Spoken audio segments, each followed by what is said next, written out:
देखो, हमें एक बात बता दें, इस तरह के जुगाड़ से के जमघट से जनादेश के पनघट तक नहीं पहुंचा जाता। अब इनको भी अच्छी तरह मालूम है कि इस तरह का जुगाड़ का जमघट जनादेश के पनघट से पर पहुंचने से पहले ही चारों खाने चित होने वाला है। इसलिए जो है वो ये क्या है, वोट अधिकार यात्रा किसका वोट छिन रहा है? जो बोनाफाइड वोटर है उसकी सुरक्षा, और जो बोगस वोटर्स हैं उनका इनकी उनकी समीक्षा, ये बहुत जरूरी है। उसके अलावा आप जो है वो उन मतदाताओं पर सवाल खड़ा कर रहे हैं जिन्होंने कि करोड़ों मतदाताओं ने अपने मताधिकार का निष्पक्षता के साथ, स्वतंत्रता के साथ, पूरे जुनून और जज्बे के साथ इस्तेमाल किया। आप उनको वोट चोर कह रहे हैं।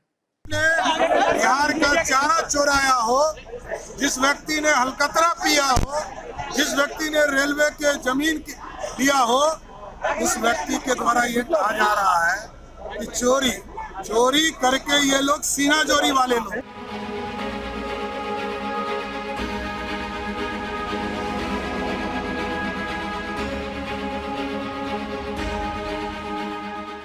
निश्चित रूप से राहुल गांधी जी आज के युग में, आज के राजनीतिक परिदृश्य में एक स्पष्टवादी, दृढ़ निश्चयी और दूरदर्शी नेता है। भारत जोड़ो यात्रा के माध्यम से उन्होंने जिन बातों को, लोकतंत्र की रक्षा और संविधान की रक्षा की उन्होंने बातें कही है, आज भी जो हमारे संविधान प्रदत्त एक अधिकार, आम लोगों, गरीब लोगों का एक जो समानता का अधिकार, वोट का अधिकार, उसके माध्यम से जो हम फंडामेंटल राइट में जो इक्वल राइट जिसे कहे, राष्ट्रपति को भी एक वोट का अधिकार है, एक काम करने वाले को, उसकी जो चोरी की जा रही है, मैंने कहा स्पष्ट चोरी की है, और तो और चुनाव सीना चोरी भी कर रही है। इसके विरुद्ध उन्होंने वो लोकतंत्र का जो ये है, लोग हैं जो लोग के बीच हो जा रहा है, उसका जो सर्वोच्च जो न्यायालय है, लोकतंत्र का जो न्यायालय है वो जनता होती है, उनके पास हो जा रहे हैं। आप देख रहे होंगे इस मतदाता अधिकार यात्रा में सारे लोगों का समर्थन प्राप्त है।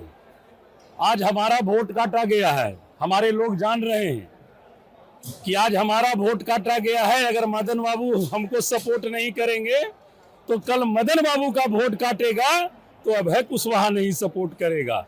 इसलिए सारे मतदाता मालिक हमारे जागे हुए हैं। अगर हमारा वोट करता है तो सब लोग एकजुट होकर के उसकी आवाज बुलंद करने के लिए इस यात्रा के दौरान आवाज उठाया है। चाहे वोट किसी का भी काटो, हम वोट कटने नहीं देंगे। इलेक्शन कमीशन पूरी तरह से राजनीतिक तौर पर वो काम कर रही है।